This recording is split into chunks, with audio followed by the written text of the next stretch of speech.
মেয়েরা যে কতটা স্ট্রং সেটা যদি মেয়েরা বুঝতে পারতো, তাহলে কোনো ছেলে তাদেরকে কাঁদাতে সুযোগই পেত না।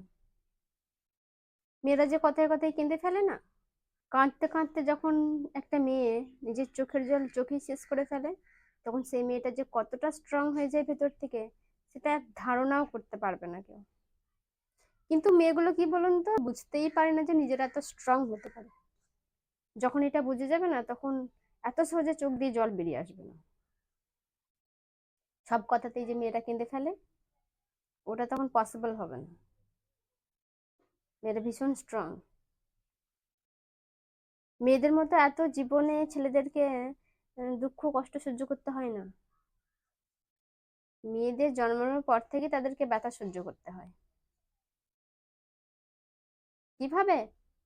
যখন কোনো বাচ্চা ডেলিভারি হয়, তখন ডাক্তাররা যখন দেখে যে বাচ্চাটা কোনো মুভমেন্ট করছে না, কোনো আওয়াজ করছে না, তখন ব্যাক সাইডে চাপড়ে তখন ডাক্তাররা তার আওয়াজ বের করে। তখন থেকে স্টার্টিং হলো। মেয়েটা যখন 15 বছরের হয়, তখন মান্থলি পিরিয়ডের প্রবলেম দেখা দেয়, প্রতি মাসে মাসে সেটার একটা ব্যথা।